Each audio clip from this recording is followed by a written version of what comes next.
In a land carved by dust, danger, and unforgiving destiny, one man's impossible choice is about to change everything. Tonight, you'll witness the moment when mercy can save a life or ignite a war across the desert. Before we begin, tell me what time it is, where you're watching from, and where in the world you are right now. And don't forget to subscribe to support the channel, so we can bring you even more powerful Old West stories. Part 1. The Weight of a Reckoning. Silas Croft woke to a sound that shattered the arid silence of his world.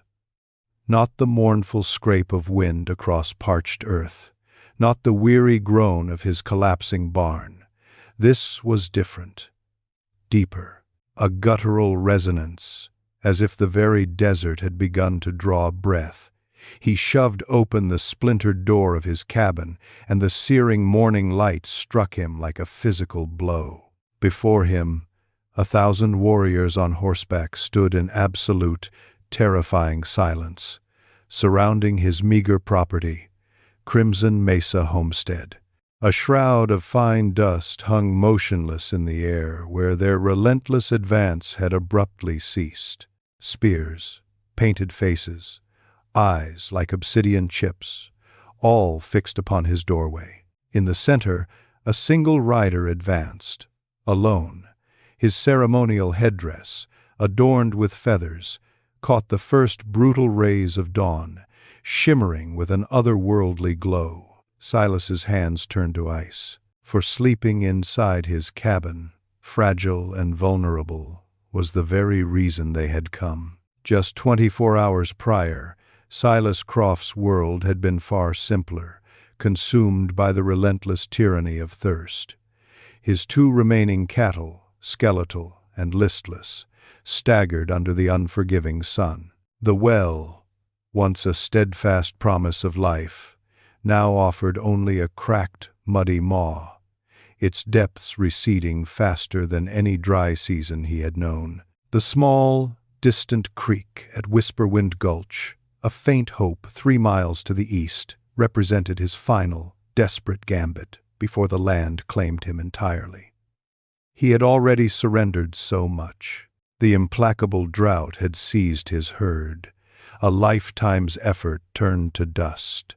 Relentless debt had stripped him of his dignity, leaving him with a hollow ache in his chest. Loneliness, like a slow-burning ember, had consumed him, until the gaunt, unfamiliar man, staring back from the grimy, cracked mirror, each morning was little more than a ghost of his former self. Before the sun had fully clawed its way above the brutal horizon, Silas had saddled his horse. He rode out into the vast, indifferent expanse with 2 empty canteens, his bones heavy with the kind of exhaustion that had taken root deep within him. The landscape unfurled endlessly in every direction, a panorama of breathtaking, savage beauty. Majestic mesas, sculpted by untold centuries of wind and sand, rose like ancient, silent monuments, against a sky so impossibly blue it seemed to mock the suffering below. Nothing stirred, nothing dared to move, save for the shimmering, suffocating heat that danced above the sun-baked earth. When he finally reached Whisperwind Gulch, the creek was barely a whisper, a meager trickle of desperate life clinging to existence.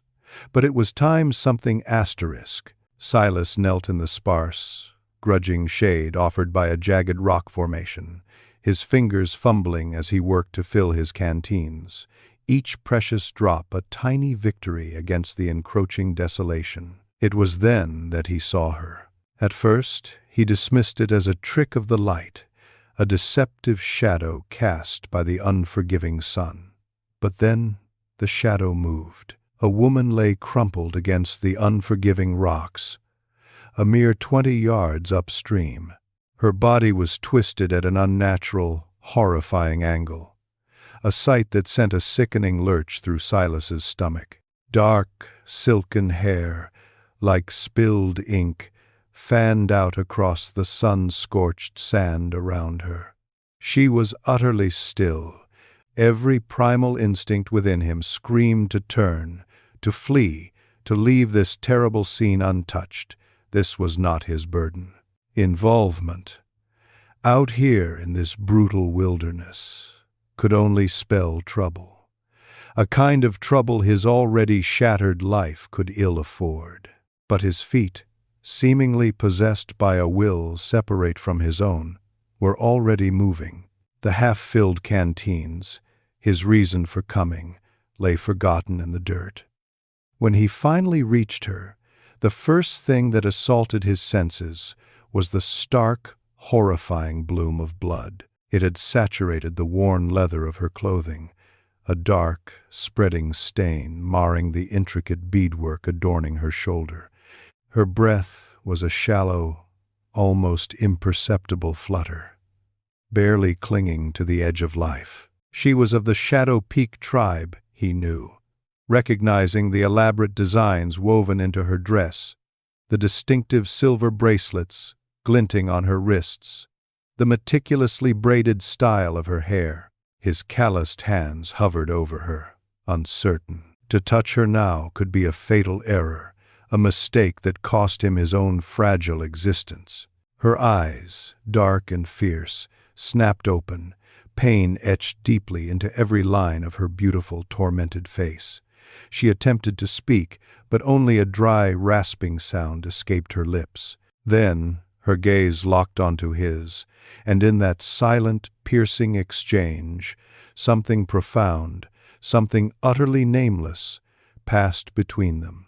It was not trust, not yet, but rather a profound recognition of shared desperation, a silent acknowledgement of two souls teetering on the precipice. "I'm not going to hurt you," Silas said, his voice a low, quiet assurance, though he had no way of knowing if she even understood his words. She replied in her own tongue, her words tight with an agony that seemed to vibrate in the very air. Her hand, weak and trembling, moved feebly toward her side, and for the first time he saw the wound properly.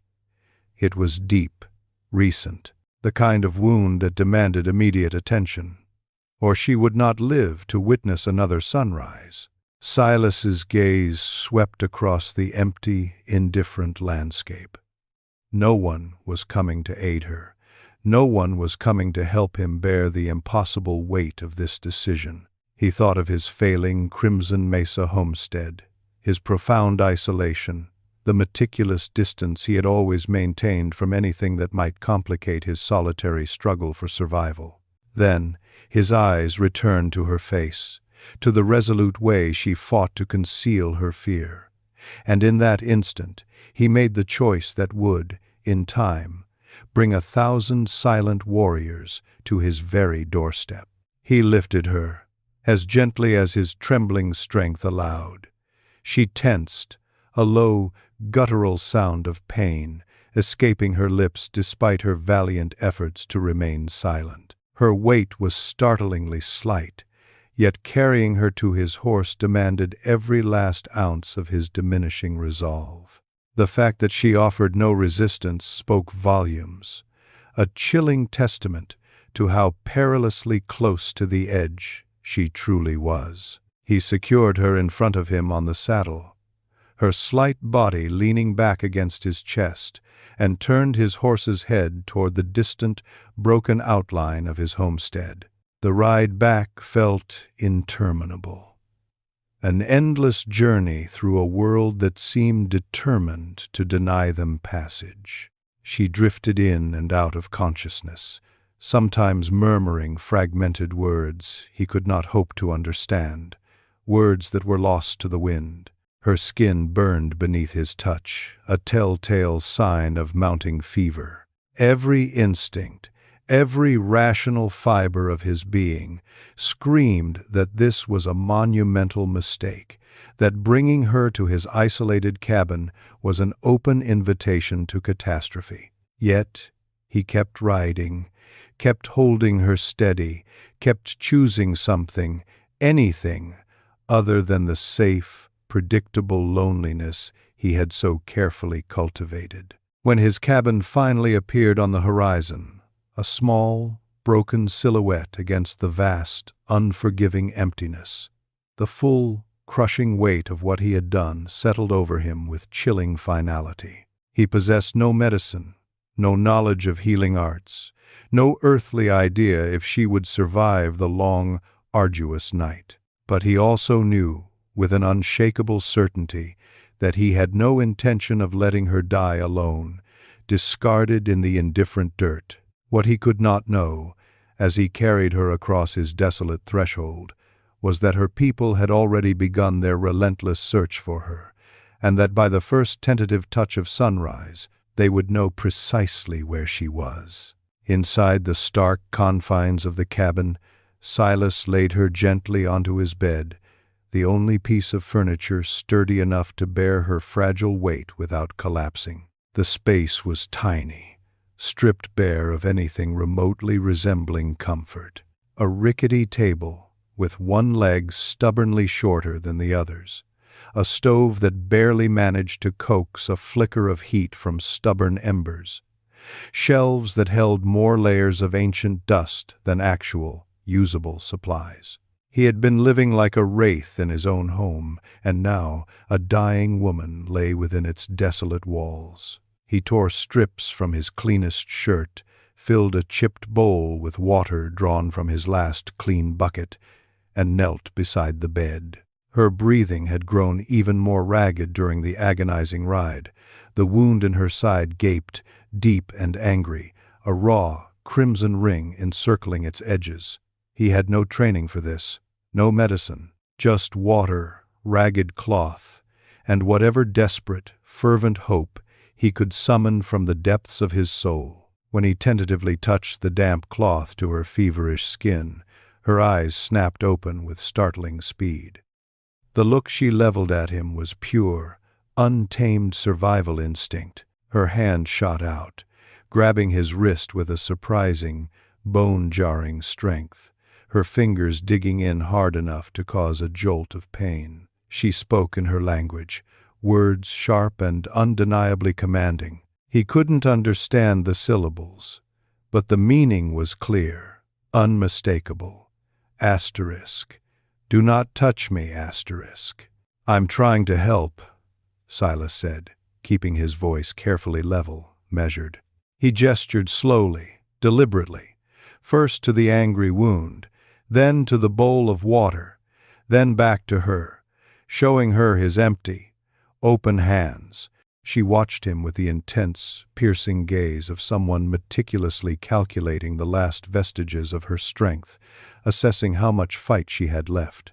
Her grip on his wrist slackened slightly, a barely perceptible release, but she did not let go entirely. Her eyes moved, scanning from his face to the humble bowl of water, to the torn strips of cloth, then back to his face, reading him, dissecting him, trying to decide if he was merely another threat in a world full of them, or something else entirely. He remained perfectly still, a silent, unwavering statue, granting her the precious space to make her own agonizing choice. Her breathing was labored, each shallow inhale a visible, desperate effort. The fever was, without doubt, worsening. If he did not clean the wound soon, the choice, for both of them, would be cruelly made by the relentless, unseen enemy of infection spreading through her ravaged body. Finally, with a soft sigh that seemed to carry the weight of her entire ordeal, her hand released his wrist. She offered no nod, no explicit sign of permission, but she turned her head away, exposing the fragile vulnerability of her profile. It was the closest thing to an offering of trust she could muster. Silas worked with painstaking care, cleaning the wound as gently, as tenderly, as he knew how. She tensed with every soft touch of the cloth, her body rigid with suppressed pain, but not a single sound escaped her tightly clenched lips. The silence between them grew heavy, thick with the unspoken weight of things neither could articulate. When he pressed the damp cloth against the deepest, most agonizing part of the injury, her hand instinctively sought the edge of the bed frame, gripping it with such fierce desperation that her knuckles turned bone white.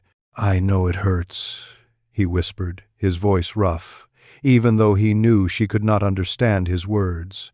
Sometimes, just talking, even to the deaf ears of the desert, helped. Sometimes, it was the only fragile thread that made the crushing isolation bearable. The work stretched on, consuming more time than he had anticipated.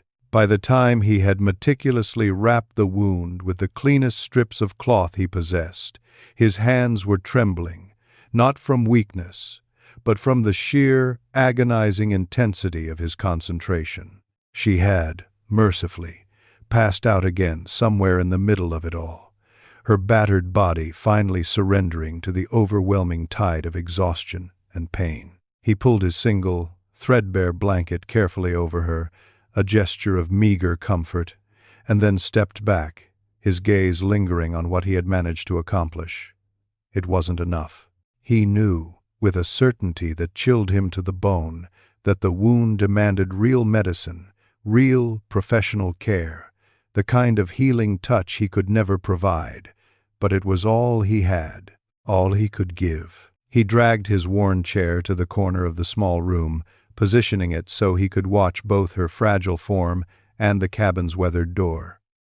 Sleep was not an option, not with her condition hanging by such a slender thread, not with the gnawing knowledge that, somewhere out in the vast, indifferent night, her people were undoubtedly searching for her. He had made his choice, irrevocably, the moment he had lifted her from the bed of Whisperwind Gulch. And now, he had to live with whatever harrowing consequences fate chose to unleash. Through the small, grimy window, he could see the first hesitant pinpricks of stars beginning to pierce the deepening twilight. The night stretched ahead, an unknown expanse laden with questions he could not answer. Would she survive until the first touch of morning light? If, by some miracle, she did, what then? And the question that ceaselessly circled back, the one that tightened his chest with a sensation he could not name, was simple and brutal. Asterisk. Who had hurt her so grievously, so savagely, as to leave her dying alone in the unforgiving desert? Asterisk. She stirred fitfully in her sleep, murmuring words he could not understand, sounds lost to a world beyond his grasp. Her face, even contorted by pain, held a fierce, untamed beauty that, for a moment, compelled him to look away. This wasn't about that. This, he told himself, was about doing what was undeniably right when no one else was watching, when no one would ever know. That's what he clung to as he settled in for the long, arduous night ahead. But somewhere, between the silent descent of midnight and the first pale blush of dawn, everything he thought he understood about right and wrong was about to be irrevocably altered. She woke when the first hesitant light, a pale, hopeful promise, brushed against the window pane. And this time, her eyes held a clearer, more focused light. The fever had not yet broken its cruel grip, but something, a subtle shift, had occurred within her. She looked at him, still seated in the corner, still awake, still watching, a silent, unwavering sentinel, and her expression changed, not softness, not precisely, but a profound recognition that he had stayed. Silas stood slowly, his back protesting with a chorus of creaks and groans from his long, uncomfortable vigil in the chair. He pointed to the water bucket, then to her, raising his eyebrows in a silent, questioning gesture. She hesitated, then offered a small, almost imperceptible nod. When he brought the chipped cup to her parched lips, she drank deeply, thirstily, the life-giving water spilling carelessly down her chin. He instinctively wiped it away with the back of his hand, and she flinched, a flicker of apprehension in her eyes, but she did not pull back. "You need food," he murmured, his voice hoarse from disuse, already moving toward the cold, unyielding stove. He had dried meat, tough and unappetizing, nothing fresh. Beans that had sat too long in their dusty tin. He heated what little he could, acutely aware of her dark eyes tracking his every slow, deliberate movement.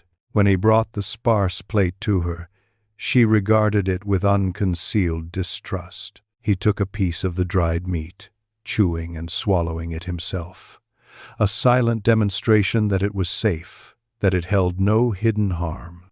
She watched him chew, swallow, and only then, with a profound hesitation, did she reach for the food.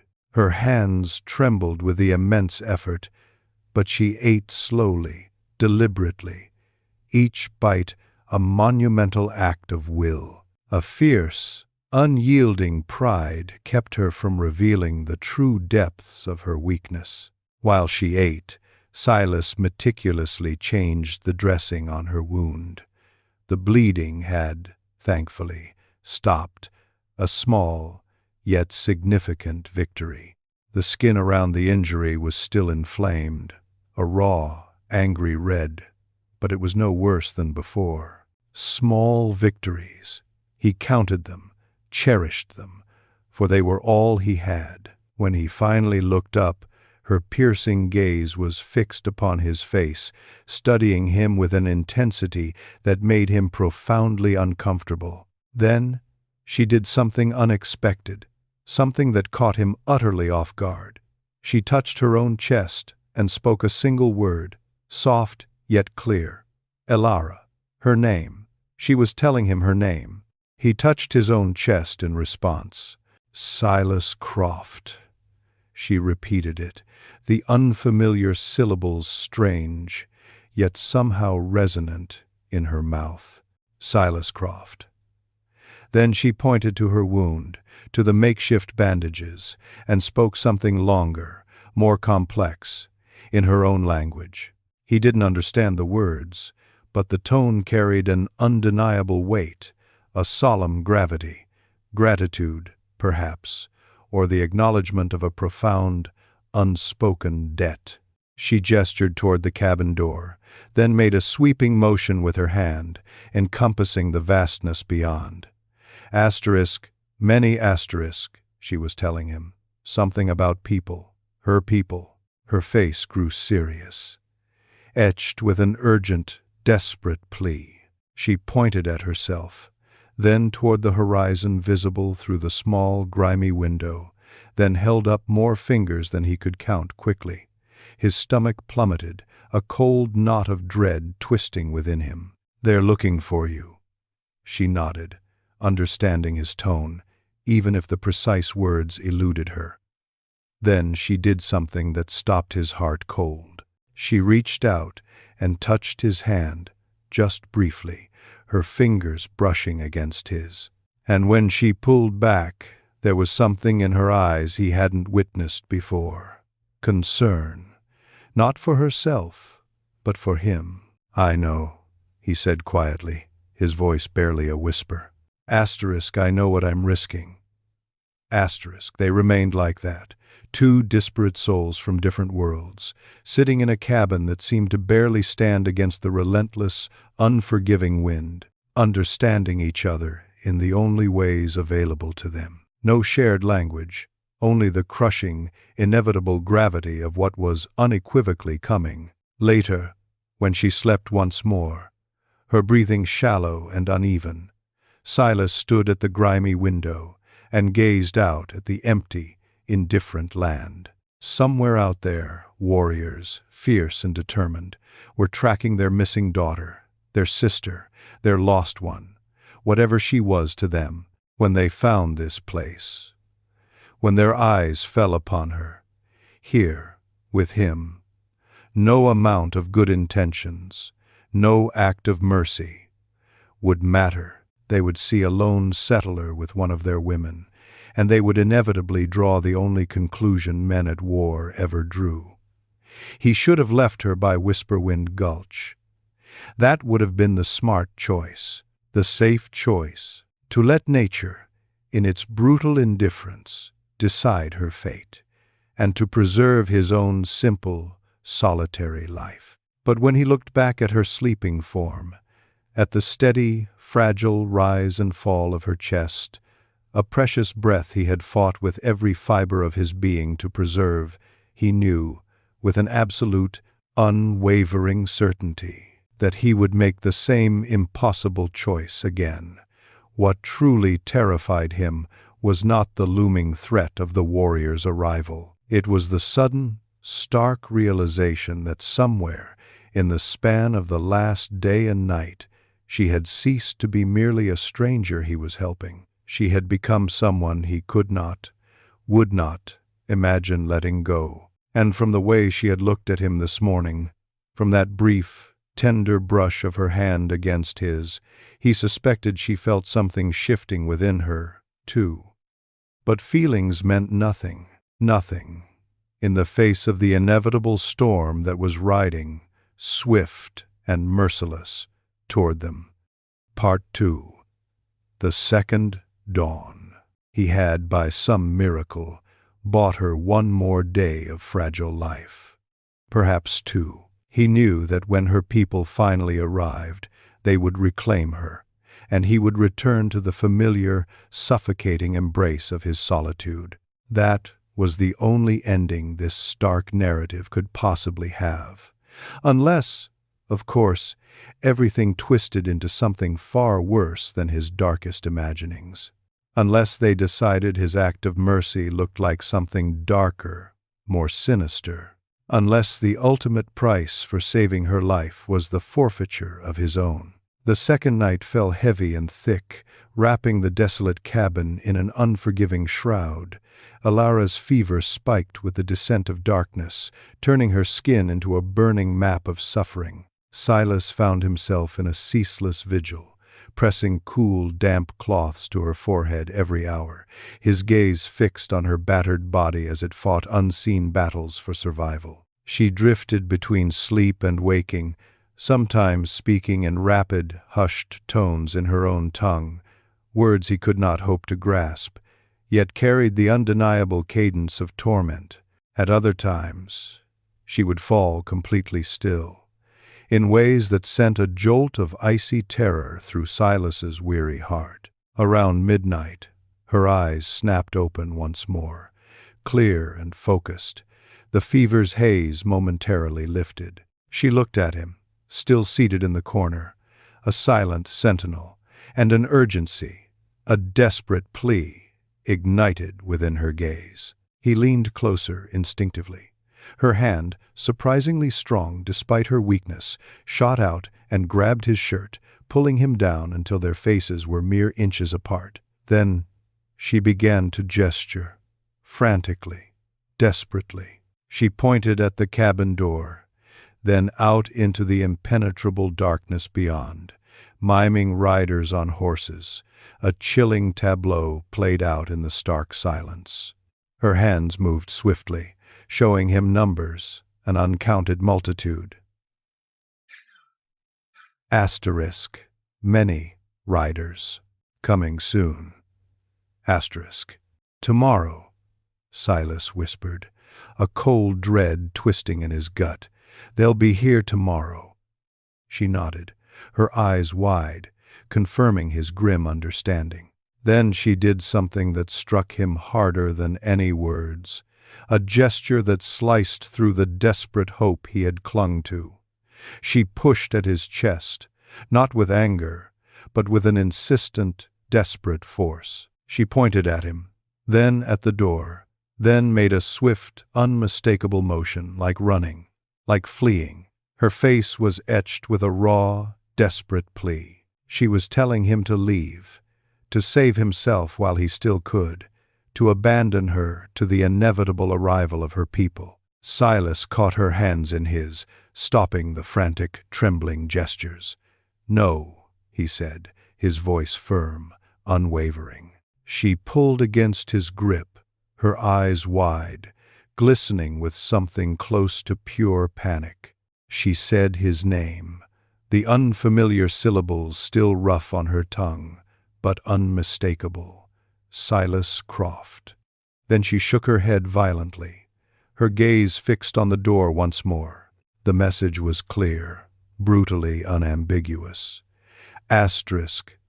When they come, they will hurt you. Go now. Asterisk. I'm not leaving you, he said, his voice carrying an iron resolve that transcended the barrier of language.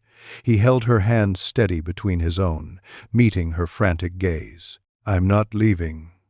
Something in her expression shattered then. The fierce warrior's mask she had worn, even in her moments of profound weakness, cracked, and what shone through was raw, vulnerable, profoundly human. Her eyes went bright with tears, tears she refused to let fall, a fierce pride still holding them at bay. She said something in her language, soft and pained, and in that moment Silas wished, more than anything in his solitary life, that he could understand. Then she did something that irrevocably changed everything between them. She lifted one hand, slowly, deliberately, and touched his face. Her palm rested against his cheek with a tenderness that stole his breath. Her thumb moved slightly, a gentle caress that felt like both a question and an answer, an acknowledgment of the impossible, inconvenient, dangerous thing that had blossomed between them in less than 2 days.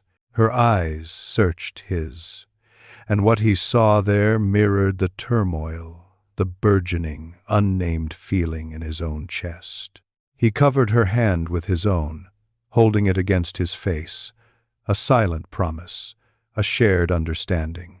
They stayed like that, frozen in a moment that could not, should not, last, but existed anyway. Two disparate souls, from opposite sides of an invisible war, finding something neither had been looking for. "Elara," he said. Just her name, a whisper in the silent room.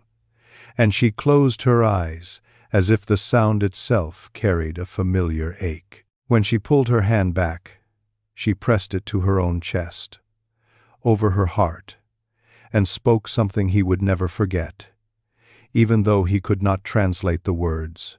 The weight of them hung in the air between them, like a promise, or a goodbye, perhaps both. She laid back down, exhausted by the monumental effort. But this time, when her eyes closed, there was a profound peace in her face. She trusted him, despite everything. Despite the terrifying inevitability that was riding towards them, she trusted him to keep watch while she slept. That trust settled over Silas like a weight, heavier than any responsibility he had ever carried. He returned to his chair, pulling it closer to the bed, close enough to hear her fragile breathing, close enough to reach her if the fever decided to spike again. He sat in the darkness, listening to the lonely night sounds outside, knowing that each passing hour brought the dawn closer, brought their reckoning closer. He had chosen this path. The moment he had lifted her from that creek, he had chosen every consequence that would follow. And sitting here now, watching her sleep peacefully for the first time since he'd found her, he knew, with an unshakable certainty, that he would choose it again, even knowing what dawn would bring, even knowing that the sun rising might be the last one he would ever see. Because somewhere in this desolate cabin, in these stolen hours, he had found something he'd thought was lost to him forever. Purpose, connection, the profound feeling that his life meant something beyond merely surviving another day. Whatever came with the sunrise, at least he'd had this. At least he'd known what it felt like to matter to someone. The night stretched on, a vast, indifferent expanse. Silas did not sleep. He watched the stars move across the small, grimy window, counting down the hours until everything changed. And when the first gray light, a cold, hesitant promise, began to touch the distant horizon, he stood and walked to the door, knowing that on the other side of it, his reckoning was already riding toward him. The sound came just as the sun touched the very edge of the world. Not thunder, not the familiar, mournful wail of the wind. This was something else entirely, a low, guttural rumble that grew steadily louder, deeper, until the very walls of his cabin began to vibrate with its intensity. Silas stood from his chair, his heart already racing, thrumming a frantic rhythm before his mind could fully grasp what his ears were telling him. Hoofbeats, hundreds of them, perhaps thousands. He moved to the window and looked out at what should have been empty desert.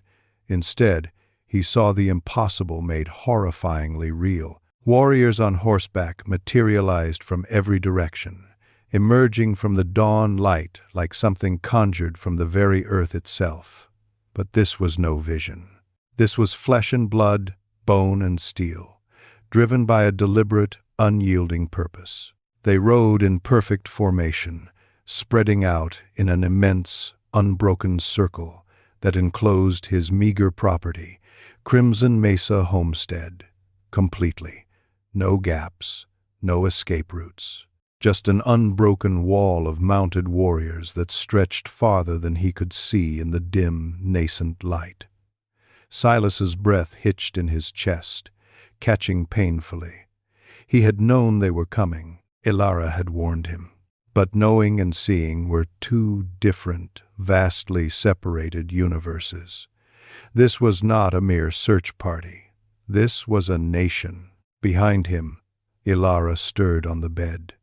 He heard her gasp, a sound of profound recognition and cold dread, mixed together. She tried to sit up, and Silas moved to help her, his actions pure instinct. She gripped his arm, her eyes wide, staring past him at the window, her face gone pale beneath the fever flush. "It's all right," he said, the words hollow, meaningless, because nothing about this was all right. She shook her head, speaking something rapid in her language, her grip on his arm tightening, desperate. She was trying to stand, trying to position herself between him and the door, trying, even now, barely able to stay upright, to protect him. "Stay here," he said, gently but firmly, pushing her back onto the bed. "Let me handle this." She caught his hand before he could pull away, holding it between both of hers, her fingers digging in with a desperate strength. Her eyes locked onto his, and in them he saw fear. Not for herself, for him. She said his name one more time, and everything she couldn't say in his language was there in how she held on to him. He squeezed her hands once, a silent farewell, then let go. There was nothing left to do but face what he'd brought down on himself. He crossed to the door, his legs steadier than he expected. Fear, he knew, did strange things to a man. Sometimes it froze you, paralyzed you.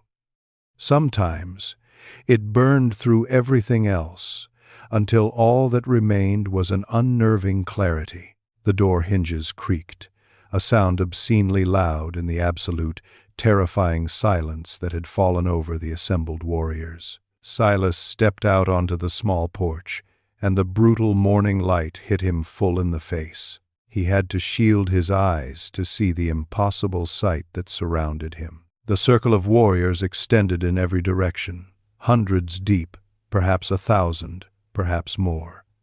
Every single one of them sat motionless on their horses, weapons ready, but not yet raised. War paint, intricate leather armor, spears that caught the first, brutal rays of dawn light. This was a show of force, a display of power beyond anything he'd imagined. They could have wiped him from existence with a single command, and everyone present, Silas most of all, knew it. In the center of the vast formation, directly in front of his cabin, one man rode forward. He was older than the others, his face marked with lines that spoke of countless battles survived and an authority earned through hardship. A ceremonial headdress, adorned with feathers, sat proudly on his head, reaching toward the impossibly blue sky. Everything about him commanded an immediate, undeniable respect. This was a leader, possibly times the times leader. The man stopped his horse 20 feet from Silas's porch. Their eyes met across the silent distance, and Silas felt the crushing weight of that gaze, measuring every part of him, judging, calculating, deciding. No one moved, no one spoke. The desert held its breath, waiting. Silas didn't reach for the weapon he didn't have, didn't try to run. He just stood there, a poor rancher in torn clothes, facing down an army because of a single choice he'd made by a dried-up creek. If this was how his story ended, at least it would end standing up. The leader gestured, a subtle command, and 2 warriors dismounted. They walked toward the cabin with a quiet, deliberate purpose, and Silas knew, with a cold certainty, exactly what they had come for. They were here to take Elara home. The question that burned in his chest, the one that would determine if he saw another sunset, was simple and brutal. Would they see him as the man who saved her, or the man who took her? The 2 warriors walked past Silas without a single glance, their focus entirely on the cabin door. He stepped aside, letting them enter. What else could he do? Try to stop them and die where he stood? This was always how it was going to end. He'd known that from the moment he'd lifted Elara from the creek bed. From inside, he heard Elara's voice, sharp with emotion. Relief, perhaps, or anger at being found. The warriors spoke to her rapidly, their tones urgent and questioning. Silas couldn't understand the words, but he heard the deep current of concern underneath them. These were people who cared about her, people who had been searching desperately. The leader remained mounted, watching Silas with an expression that gave absolutely nothing away. Minutes passed, stretching into what felt like hours. The assembled warriors held their positions, a living, breathing wall of judgment, waiting for a signal. Silas's hands hung uselessly at his sides, empty. Everything that truly mattered was happening in that cabin, in words he couldn't comprehend. Then the 2 warriors emerged, and between them they helped Elara walk out into the morning light. She was weak, leaning heavily on their support, but she was alive, conscious.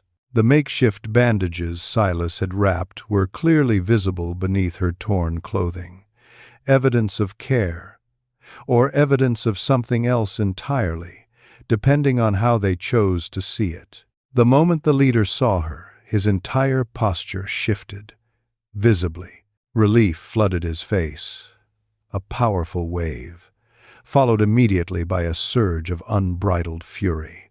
He dismounted in one smooth, practiced motion and strode toward her. Elara said something quickly, gesturing toward Silas, but the leader's attention was fixed, unyielding, on her wounds. His hand moved to examine the crude bandaging, his expression growing darker, more ominous with each passing second.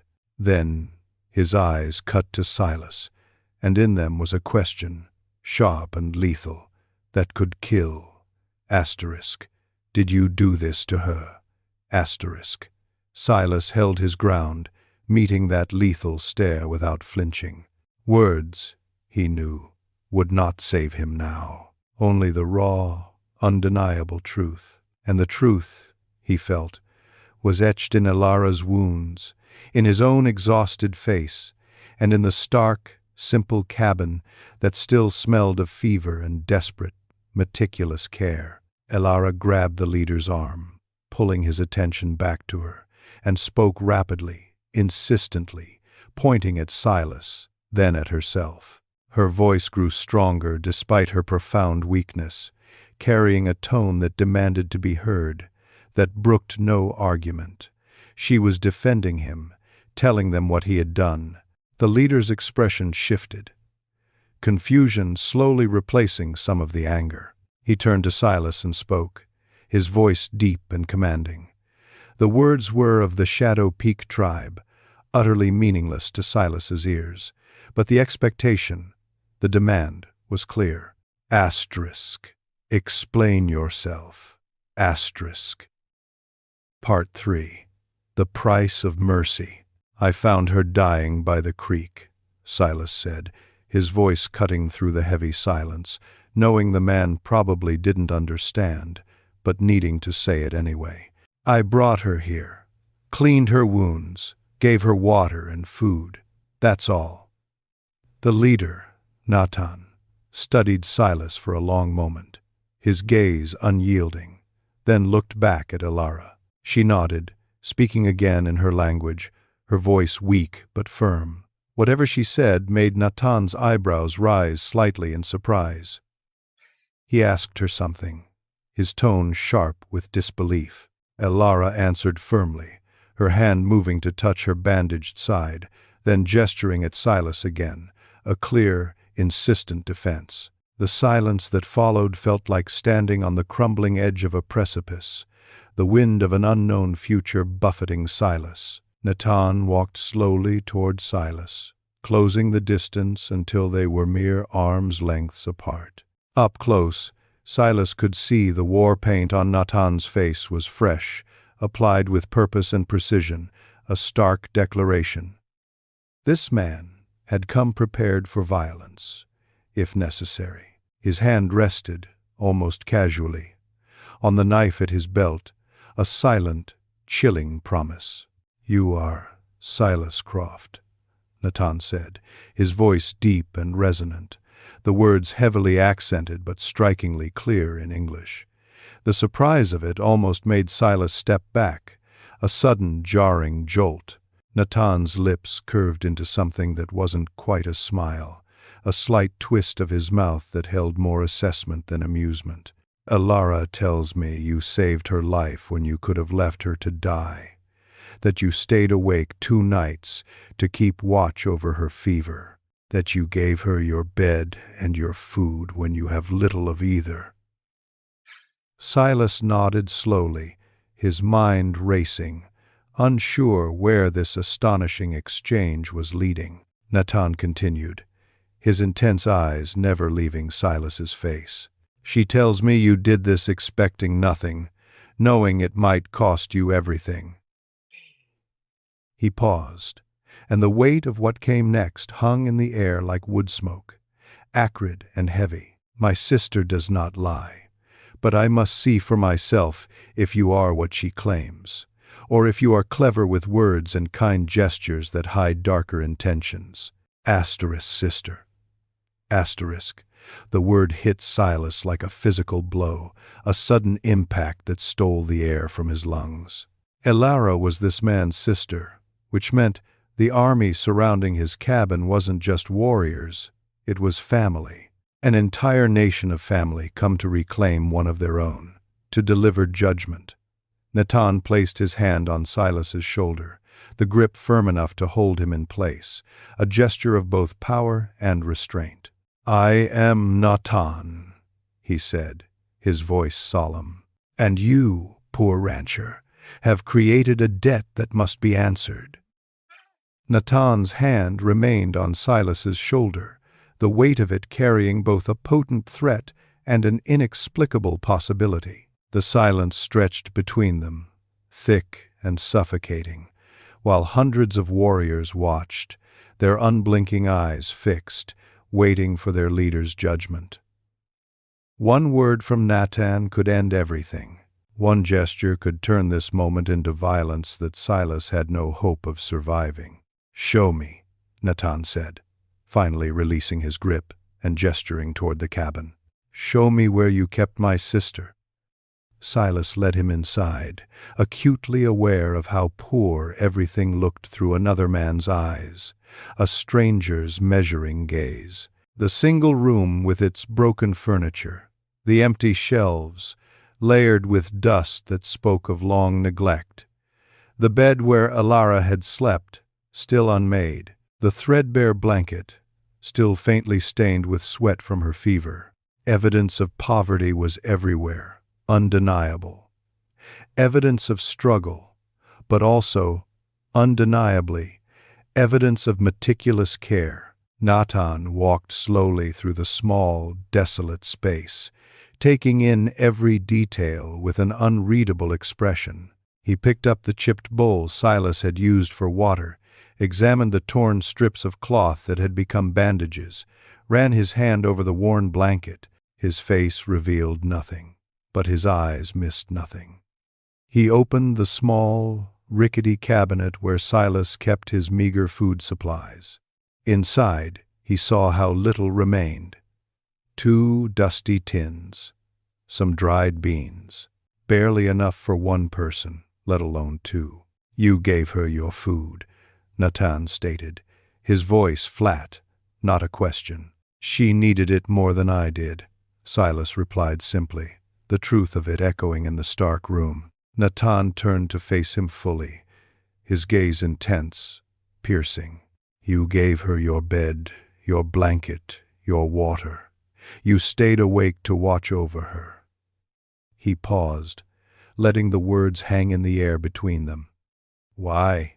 The question, simple and profound, hung in the air like something alive, demanding an answer that felt heavier, more crucial than anything Silas had ever said. He could feel the crushing weight of having to give the correct time's answer. But the truth, he knew, was far simpler than any careful words could make it. "Because she was dying," Silas said, meeting Natan's stare head-on. "And I could help, that's all." "That's all," Natan repeated, his tone unreadable, a faint echo in the small space. He walked to the window and looked out at his warriors, at the overwhelming display of force that surrounded this tiny cabin. Then he turned back to Silas, his expression grim. "Do you know what would have happened if you had left her there?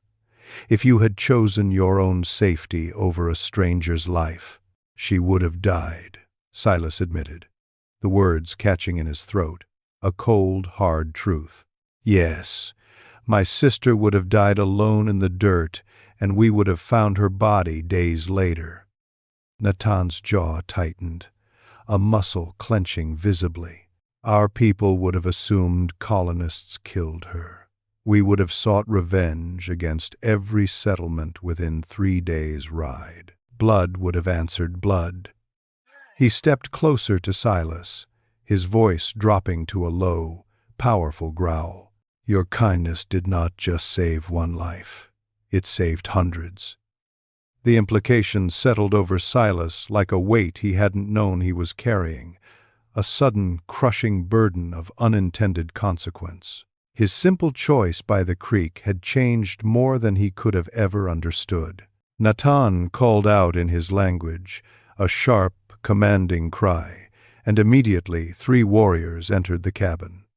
He spoke to them rapidly, gesturing at the room, at Silas, at the meager supplies. They nodded, their faces impassive, and left quickly. Silas had no idea what had just been ordered, and the not knowing made his chest tight with a renewed surge of apprehension. "My sister tells me something else," Natan continued, his voice lower now, almost careful. "She says you asked for nothing, expected nothing, that when she tried to warn you to run, you refused to leave her." His eyes searched Silas's face, delving into his very soul. "She says you are different from other settlers she has known." "I'm just a man trying to survive out here like everyone else," Silas offered, a hollow defense. "No," Natan said firmly, cutting him off. "You are a man who chose mercy when fear would have been easier, who chose to risk everything for someone you did not know, from a people you had reason to fear. He placed his hand over his chest, a solemn gesture. In my culture, such actions create a debt that cannot be ignored. You saved the daughter of our spiritual leader, the sister of our war chief. You honored her with your care when you could have dishonored her with neglect or worse. Outside, Silas could hear movement, voices calling, horses being led closer. Something was happening, but Natan held his attention completely, utterly. I came here prepared to find my sister held captive or dead, Natan admitted, his voice raw with a sudden, unexpected honesty. I came ready to deliver justice with blood and fire. Instead, I find a poor rancher who gave everything he had to save a life he didn't have to save. He extended his hand toward Silas, the gesture formal, deliberate, and weighted with profound meaning. You have made us your debtors, Silas Croft, and we always repay our debts. Silas took his hand, his calloused fingers meeting Natan's firm grip, and something fundamental shifted in the morning air, in the very bedrock of his world. What happened next would stay with Silas for the rest of his life. Part 4. The Unforeseen Harvest. Natan led him outside, and the morning sun was fully risen now, no longer a hesitant blush, but a golden blaze that painted everything in stark, beautiful relief. The air thrummed with a new energy, a purposeful movement that had been held in silent anticipation for too long. At Natan's subtle gesture, a ripple went through the assembled warriors. They began to move forward, not with aggression, but with a quiet, deliberate purpose. Horses, strong and sleek, laden with supplies, not merely one or two, but dozens, began to file toward Crimson Mesa homestead. They came in a steady, unbroken stream, a procession of unexpected bounty. Silas stood frozen on his porch, watching in a kind of stunned disbelief. Strong horses, their coats gleaming under the desert sun, horses that could work his land or carry a rider for days without faltering, were led into his meager yard. Blankets, woven with intricate patterns and vibrant colors he'd never seen, were stacked neatly. Dried meat, enough to last through a harsh winter, was piled high, its rich scent a stark contrast to the dust and despair of his recent past. Tools, sharper and more meticulously crafted than anything he'd ever owned, gleamed in the sunlight.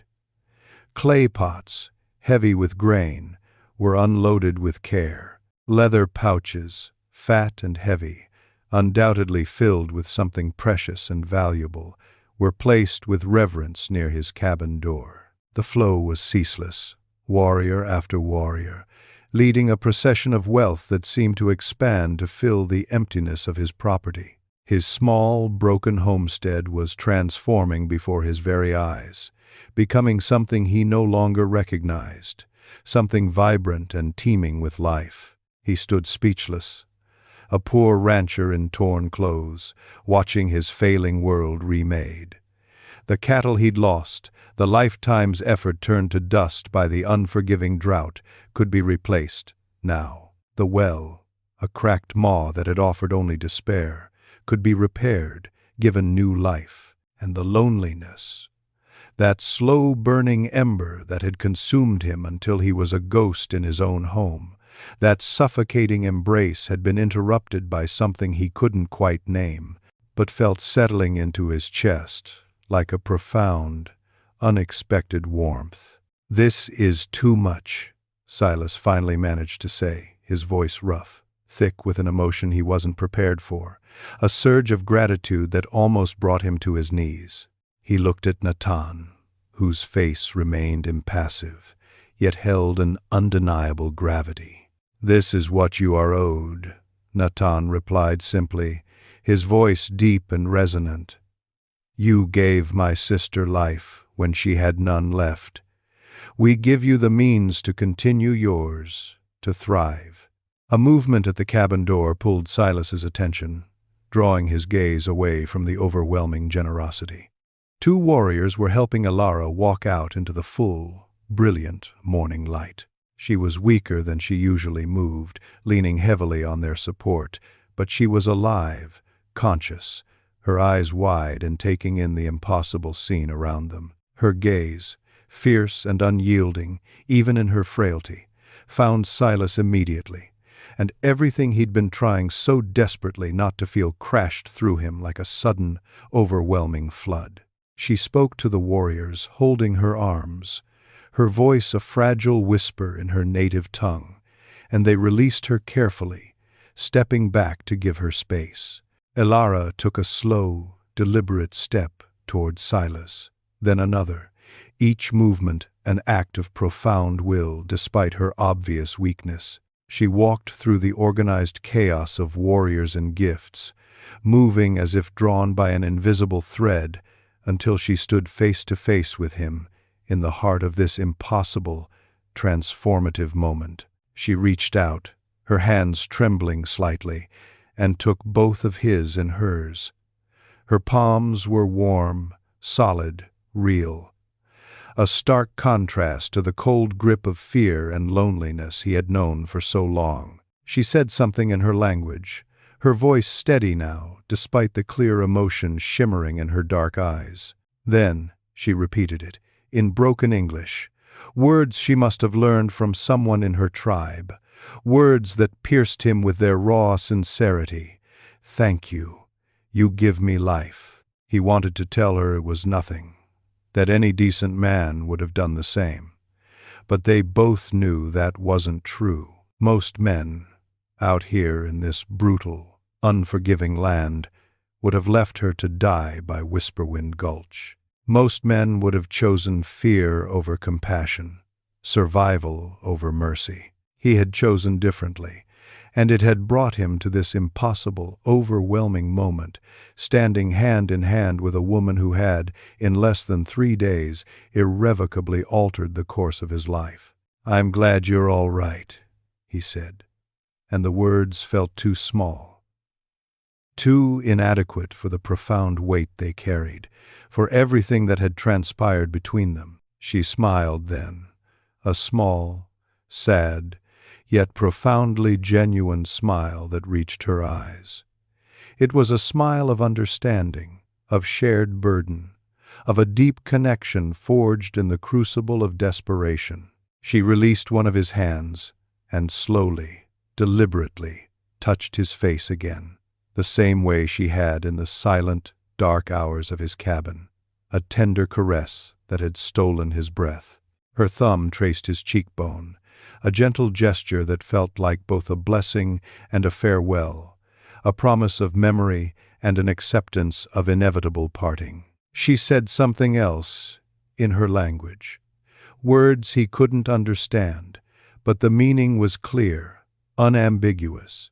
Asterisk, goodbye asterisk. "Goodbye, Alara," he said softly, the words catching in his throat, a quiet ache settling in his chest. She stepped back, and the two Shadow Peak warriors were immediately there to support her, their hands gentle and solicitous. Natan placed his hand on Silas's shoulder one last time, a firm, grounding weight that spoke volumes without a single word. "You will always have safe passage through our lands," Natan said, his voice carrying the full authority of his position, the weight of a solemn pact. "And if you are ever in need, send word. We do not forget our debts or our friends." Then, with a final, lingering look at Silas, Natan turned. The warriors began to mount their horses. Alara was carefully, gently lifted onto one beside a warrior who would keep her steady, protect her. The massive circle of riders, hundreds deep, began to move, reforming from their intimidating siege formation into disciplined columns that stretched like a living river across the vast, golden desert. Silas watched them go, his gaze fixed on Alara. She looked back over her shoulder once, her eyes meeting his across the growing distance, a flash of something profound passing between them before she turned forward, facing her own people, her own future. The rhythmic thrum of 1,000 horses, a sound that had shaken the very earth beneath his feet, faded gradually, receding into the boundless horizon until only a shimmering cloud of dust remained in the air, catching the first brutal, beautiful light of the morning. Silas stood alone once more, in front of his cabin, but this time it was different. He was surrounded by gifts, by undeniable evidence of a life irrevocably changed. He felt the weight of what had happened. The profound, unexpected transformation settled deep into his bones. He was still poor by any measure that mattered to the world, a solitary rancher in a desolate land, but he was richer, immeasurably richer than he'd been 3 days ago, in ways that could not be counted, in currencies far more valuable than gold. He had learned that mercy could be its own reward, that kindness, even to a stranger, could bridge impossible distances between peoples and worlds. He had learned that sometimes doing the right thing when no one was watching brought the whole world, an entire nation, to witness it. Part 5. The Unseen Transformation. At dawn, Silas Croft stood amidst the unexpected harvest, the physical manifestation of a debt repaid. The gifts were not merely objects, they were promises, a future unlooked for. He ran his hand over the smooth, strong flank of one of the horses, its coat gleaming, a stark contrast to the skeletal cattle that had once been his meager wealth. Grain, rich and heavy, overflowed from clay pots, promising bread where there had only been dust. Tools, gleaming with a precision that mocked his own crude instruments, spoke of craftsmanship and possibility. He had saved a life, and in return, an entire world had poured itself into his desolate homestead, rebuilding not just his property, but the very foundations of his existence. He turned his gaze to the horizon, where the shimmering cloud of dust still hung, a fading echo of Alara and her people. They were gone, just as swiftly and silently as they had arrived.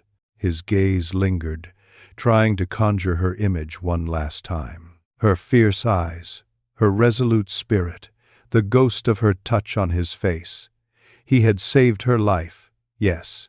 He had fought the fever, cleaned the wound, offered what little he had, but in the quiet, desperate hours, in the shared vulnerability of his humble cabin, she had saved something in him he hadn't even known was dying. The man who had stared back from the cracked mirror, hollowed out by loneliness and despair, was no longer merely a ghost. He was, impossibly, returning to life. Alara had brought purpose back to his weary bones, connection to his isolated soul. She had cracked open the shell he had built around himself, forced him to look beyond his own relentless struggle, to choose something other than the safe, predictable path of self-preservation. And in that choice, in that profound act of mercy, he had found himself. They were, even now, both of them, transformed. She, by the improbable act of a stranger's kindness, returned to her people and her future. He, by the shattering realization that his life, so long defined by loss and solitude, could hold such profound meaning, such unexpected connection. He walked slowly, thoughtfully, through his revitalized property. The barn, once a collapsing symbol of his own failing spirit, would stand strong again, filled with the lowing of healthy cattle. The well, that cracked maw of despair, would once more yield clean, life-giving water, not just for him, but for all the new life that would now thrive here. This wasn't merely a ranch. It was a testament, a monument to a choice made in desperation, a decision that had rippled outwards to touch hundreds of lives, to avert bloodshed, to forge an impossible bridge between two worlds that had only known suspicion and conflict. He turned back to his cabin, the small, broken silhouette that now stood amidst this bounty. It still bore the marks of his solitude, the rough-hewn timbers, the grimy window pane, the worn wood of the door, but it no longer felt like a tomb. It felt like a threshold, a place where one life had ended and another had, against all odds, gloriously begun. He pushed open the door, and the interior, though still sparse, now held the faint, lingering scent of Ilara's presence, mingled with the faint, metallic tang of the medicine Natan's warriors had brought for her. It was a home that had witnessed a miracle, a crucible where fear had met mercy, and mercy had, against all reason, triumphed. The loneliness, he knew, would return. It was a familiar companion, deeply etched into the very landscape of his heart, but it would be different now. It would be a silence filled with memories, with the quiet hum of gratitude, with the echo of Ilara's name on his lips. He had purpose now, a direction for his efforts that stretched beyond mere survival. He had resources, enough to not just live, but to times build asterisk, to cultivate, to perhaps, one day, even share. And more than anything else, he had a story he would carry for the rest of his life, etched into his very soul. The story of the night he kept watch over someone who mattered, someone who was not his, yet became everything to him. And the dawn that had brought 1,000 warriors, not for war, but to say thank you. His journey, his arduous, solitary existence, had been a prelude to this single, profound act that had irrevocably altered his destiny. He looked out the window one last time at the vast, beautiful, and utterly indifferent expanse of the desert. But he no longer felt alone in its immensity. He felt part of something larger, something interwoven, a connection that transcended the barriers of language, culture, and even the brutal, unforgiving landscape. He was Silas Croft, rancher of Crimson Mesa, and the weight of a reckoning had transformed into the unforeseen harvest of a human heart. And if this tale, an unforgettable saga, where courage and destiny met in the most unexpected of ways, resonated deep within your own spirit, then do not let the journey end here. Click the video on your screen now to discover another profound narrative where the human spirit triumphs against impossible odds. Do not forget to subscribe to our channel to join us on countless more adventures, and consider a super chat to help us continue bringing these powerful, inspiring stories to life. Your support, your engagement, means everything to us, allowing us to share more tales of true courage, resilience, and the enduring power of connection in a world that often seeks to divide. Join our community, and together, let us keep these stories alive, echoing across the vast, timeless expanse of human experience.